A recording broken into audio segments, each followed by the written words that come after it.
Student's Eye View of George Stigler by Thomas Sowell, published in the Journal of Political Economy in 1993. Professor George J. Stigler began teaching me long before I actually saw him, and most of what I learned from him was not learned in the two courses I took from him as a graduate student at the University of Chicago. A few years earlier, as an undergraduate at Harvard, I encountered among my assignments an article on the economic theories of David Ricardo by, you guessed it, George Stigler. Its clarity, logic, and incisiveness immediately struck me as something well above and beyond the ordinary. Many years later, the Nobel Prize Committee would reach similar conclusions about his work. To fully appreciate what a clear and incisive account of Ricardian economics means, one would first have to read David Ricardo himself. Though a great economist and an admirable human being, Ricardo did not think of himself as a great writer, or even a good writer for that matter, nor was there any reason why he should have. Add to this the inherent complexities of his ideas, and you have a formula for a book that is heavy-going, and which has provoked a large literature of commentaries. Most of it no clearer than Ricardo and a lot less insightful to boot. Among the few clear accounts of Ricardian economics, most are clearly wrong. However, Stigler's article cut through the murk like a powerful searchlight. In choosing Stigler's article on Ricardo as a class assignment, my mentor at Harvard, the late Professor Arthur Smithies, performed one of the most important and least appreciated functions of a teacher, recognizing and assigning work of the highest caliber that the students are still able to handle. To say that Smithies was unimpressive as a classroom performer would be to put it charitably, but if substance is relevant to teaching, and why else do it? Smithies was an outstanding teacher, many student grimaces and sighs to the contrary notwithstanding.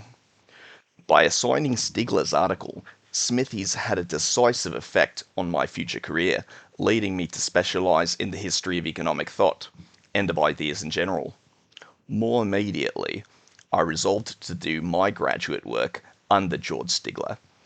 This led to certain misadventures which seem more humorous in retrospect than they did at the time in my life. Stigler was then a professor at Columbia University, to which I applied to do graduate work in economics, specifying that it was for the express purpose of studying under him. To hedge my bet, I also applied to do graduate work in economics at Harvard, Yale, Berkeley, and the University of Chicago, and to do graduate work in the history of ideas at Brandeis. When the fateful days of decision arrived in April 1958, I received my largest fellowship offer from the University of Chicago, quite generous, and at a time when a few $100s more or less made a great difference in my precarious finances.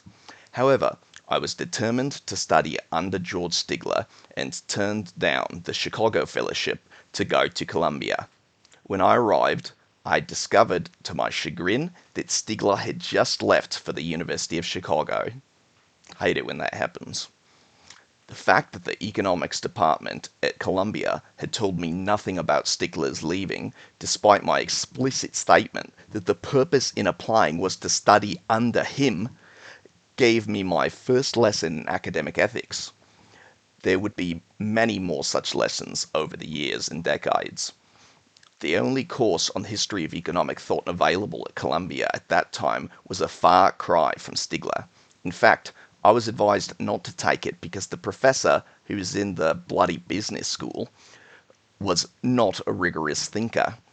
I took the course anyway, and the professor lived up to, or perhaps down to, his advanced billing. All I can recall getting from this course intellectually was an introduction to the writings of Thorstein Veblen. If you're going to be a historian of economic thought, it is probably just as well to be introduced to Veblen, but it's not an acquaintance worth pursuing very far, if your purpose is to learn sound economics, that is. My only exposure to the Stigler influence at Columbia was studying his book, The Theory of Price, in the introductory graduate theory course. This book is probably the least readable thing Stigler ever wrote. It was not a matter of convoluted writing or confused thought. Stigler was never guilty of either of these common academic sins, but of excessive condensation that required painstakingly slow pondering over every concentrated thought. If the book had been 3 times as long, it could have been read in half the time. Still, it remained something of a classic, though Stigler himself made many a wry joke about its supposedly meagre sales.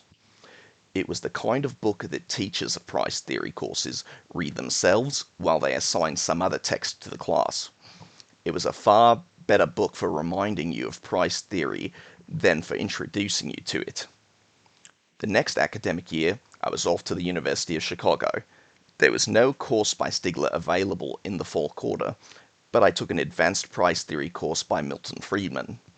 It was like going through boot camp at Parris Island in the sense that it made everything that came later seem much easier to take. One day, while waiting outside Friedman's office, I noticed another student staring at my exam paper. "You got a B?" he asked, incredulously. "Yeah," I said. "Is that bad?" "There were only 2 B's in the whole class on that exam," he exclaimed. "How many A's?" I asked. "There were no A's." Milton Friedman has many great qualities, both as an economist and as a human being. Soft grading is not one of them, to be sure. Fortunately, I realized before going out into the real world that soft graders are not the people to ask for references.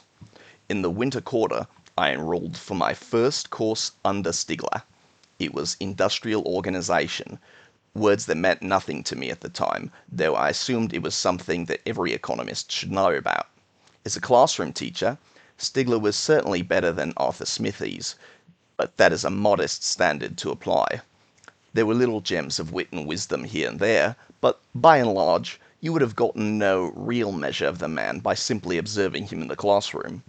Academic administrators are often under the illusion that classroom observations would provide valuable information about teaching, be given more weight vis-a-vis research in making tenure and other decisions about faculty members. But if teaching is something more than classroom management and good public speaking, then it cannot be observed because it is what happens inside the minds of the students present. Schools of education, to the contrary notwithstanding, content is paramount. There have probably been many professors of economics who have been just as effective in the classroom teaching nonsense as Stigler was in exposing and demolishing nonsense. Administrators who cannot possibly be experts in all fields can observe classrooms until they are blue in the face without being able to see more than the most superficial and inconsequential aspects of good teaching. If thinking that you know something and being misled is worse than being ignorant and realizing it, then classroom observations can be a disservice to the students and to the institution. However convenient it may be for administrators needing the reassurance of reports in their files, few, if any, areas of economics have as much confusion, circular reasoning, definitional traps, and fervent nonsense as industrial organization. It was the perfect place for Stigler to conduct a demolition derby.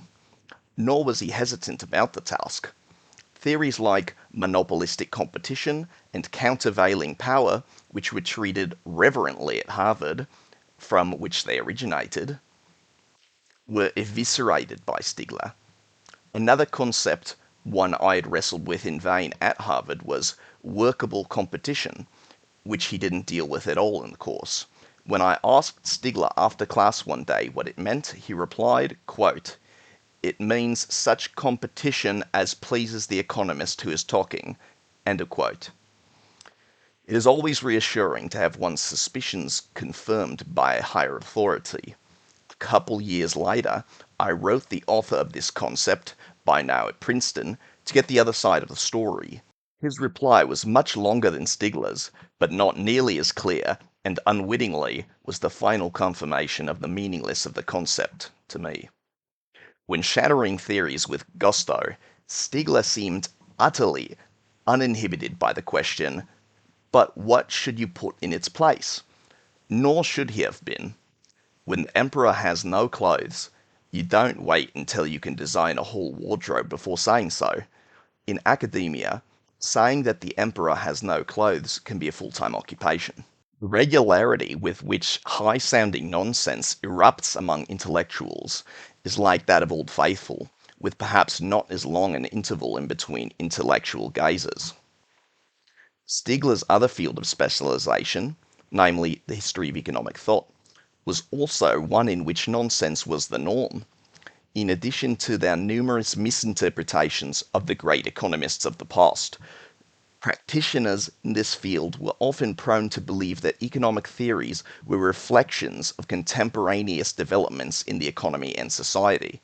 The notion of an intimate connection between ideas and events was the kind of sweeping mega-theory which shallow minds find irresistible. Stigler, however, denied the contemporaneous effects of events on ideas and of ideas on events. Quote, "A war may ravage a continent or destroy a generation," he said, "without posing new theoretical questions." End of quote. Moreover, economists may labour long and hard to talk sense to politicians without visible effect, possibly because politicians are more interested in political sense than in economic sense. There may not be any free lunch, but many votes can be gained by sending out engraved invitations to them. The most prominent counterexamples to Stigler's thesis would be Ricardo and Keynes.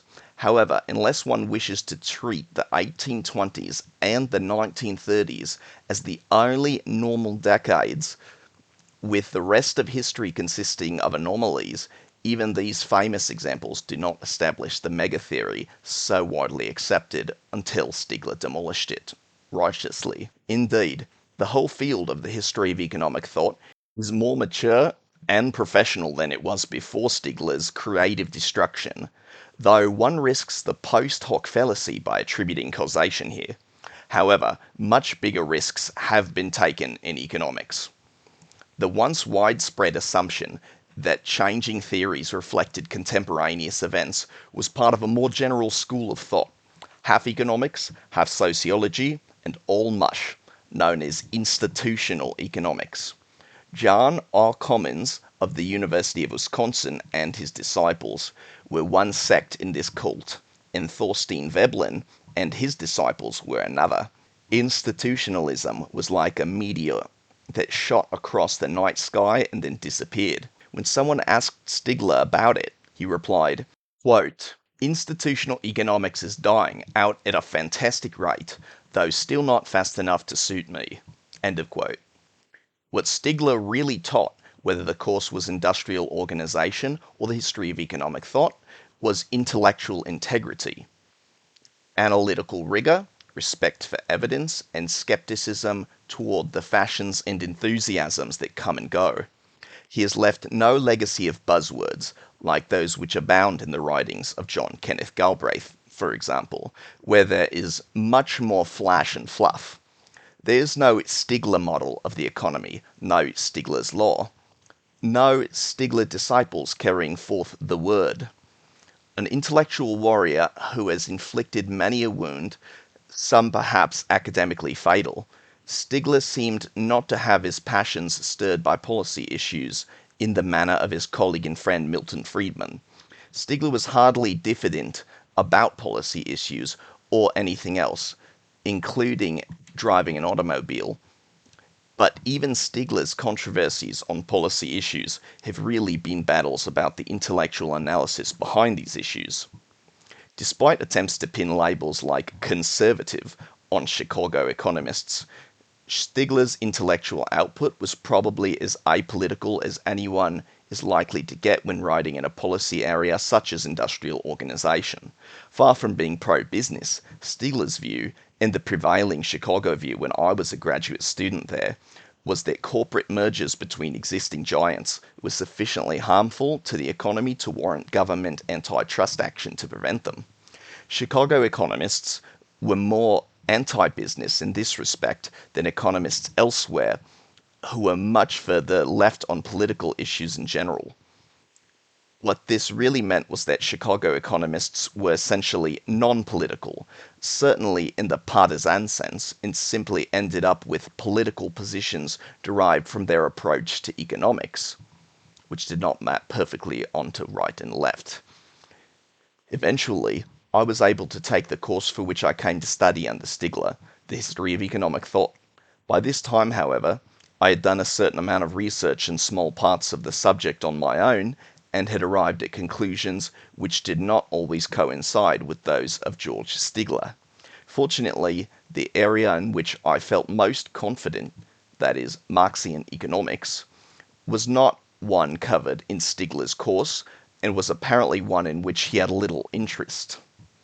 Another economist gave a seminar on Marx, and when Friedman expressed surprise that I had not enrolled in it, my reply was, quote, "I know more about the subject than he does." End of quote. This was not a flippant remark, although it may sound like it. I had written a long undergraduate honours thesis on Marxian economics, and from it derived 1. A master's thesis at Columbia on Marxian business cycle theory, and 2. An article on Marxian wage theory published in the American Economic Review, and 3. Material on Marx's political philosophy that would later appear in the philosophical journal Ethics. It would be wrong to say that I was cocky, but an error not wholly without foundation.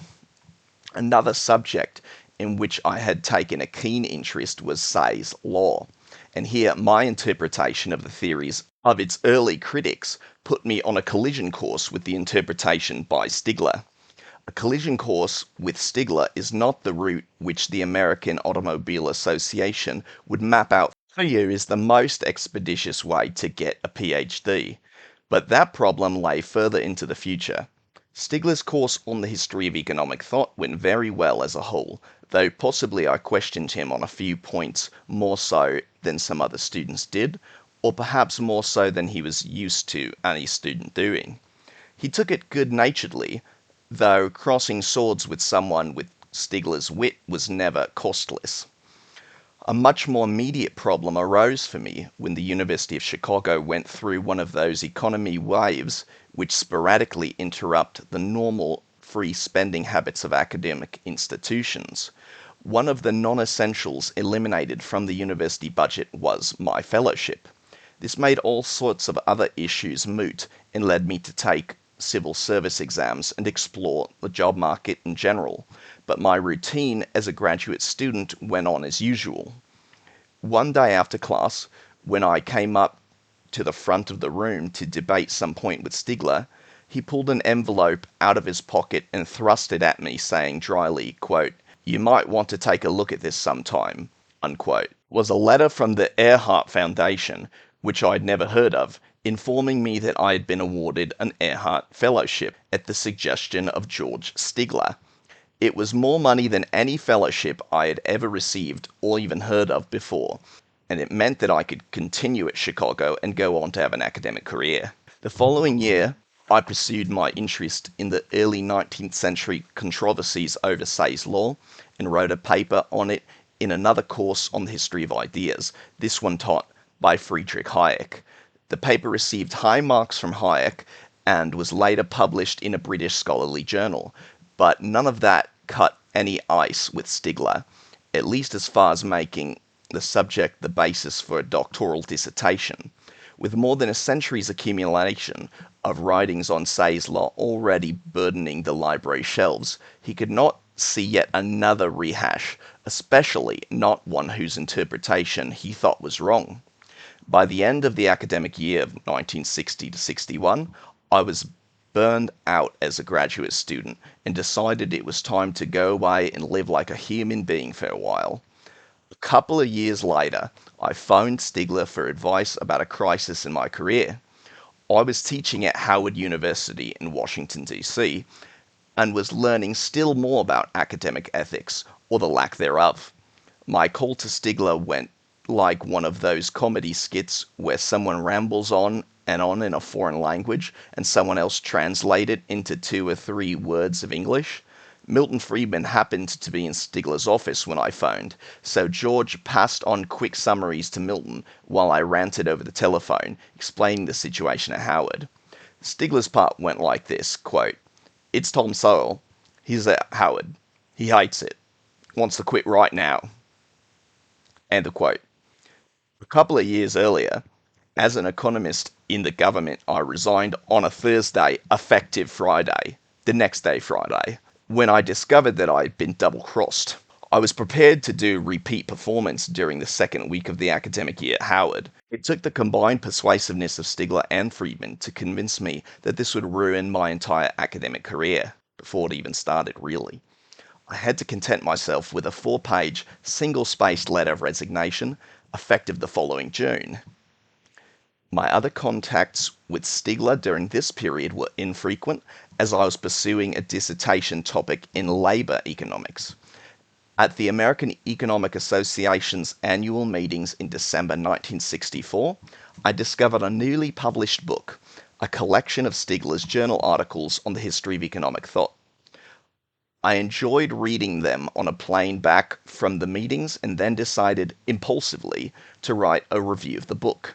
The first paragraph of this review, which was published the next year in the American Economic Review, praised the many virtues of Stigler's writings. However, the second paragraph, which was more critical, began, quote, "Even a work of this general excellence is not without flaws, or at least points on which a reviewer would take issue. In an essay on the Fabians, Professor Stigler claims that Marx has denied that utility was a universal attribute of commodities. On the contrary, Marx affirmed this on the first page of the first chapter of the first volume, Das Kapital. One shrinks from imagining what Stigler himself would have said of a scholar who had committed an error of this sort." End of quote. This was perhaps not the most politic thing to have said. In fact, it was not terribly politic to have written the review at all. I've no excuse. It is who I am. An unknown young man with no PhD reviewing the top scholar in his field not only looks bad, it deprives the book of a review by another top scholar whose words would carry more weight. However, this and other faux pas of mine had the unintended effect of testing empirically the proposition that Stigler had more patience than he was generally given credit for. He was not amused by this episode, but at least he did not cast me into the outer darkness. Meanwhile, back at the dissertation, all sorts of problems arose to prevent my getting sufficient usable data on my labor economics topic. By 1966, it was clear to all concerned that this particular dissertation was going nowhere. I abandoned it and, for the first time in 5 years, raised again with Stigler the possibility that I might write a dissertation on Say's law. After all, while I was seeking his advice on a dissertation, I was not seeking to have him become my dissertation advisor, as we had agreed years earlier that it would be best if he were not my dissertation committee chairman. Not all our discussions of our differences over Say's law had been models of congeniality, and the perfectionist might even have considered some of our remarks acerbic. We agreed on only one thing. We each found it incomprehensible how the other could so completely miss the point. The Say's law dissertation was not simply resurrected as it was. I had since done more research which convinced me that my original interpretation was correct. Despite our differences in interpretation, Stigler not only continued to read and comment on my suggestions for a dissertation, but even tried to help me find alternatives to himself as dissertation chairman. He suggested Ronald Coase, Nobel laureate, as an alternative dissertation advisor, and at various times other names like Harry Johnson, Lionel Robbins, and Jacob Viner were bandied about by one or the other of us. Someone, whether Stigler or someone else in the department, suggested that I submit my published articles in lieu of a dissertation. For one reason or another, none of this got off the ground. After much wasted motion, We both finally reached the obvious conclusion that he was the man under whom this dissertation should be written. It could be done, he said, with forbearance on both sides. Some believe that writing a dissertation is character building. I don't know what I'm going to do with all the character I built writing a dissertation under George Stigler. The thin veneer of forbearance might have given way, but fortunately for all involved, Milton Friedman was also on the committee and kept his head while those about him were losing theirs. He should have gotten the Nobel Prize for Peace if he hadn't gotten it in economics. The final stumbling block, however, Stigler and I had to work out between ourselves. One paragraph he flatly refused to allow in the dissertation, or he would refuse to sign it point blank. I agreed to take it out of the dissertation, but said that I would put it back later when the PhD thesis became a book. That was fine with him. When the book was later published and the stricken paragraph was stored, I added a long footnote explaining why Stigler's interpretation was wrong. Tight move, Sowell. It would not be fair, or more important, true, to leave the impression that the writing of my dissertation was all one long oppression or series of bickerings. Many of Stigler's criticisms proved to be valuable, and his other criticisms caused, at worst, a momentary gnashing of teeth.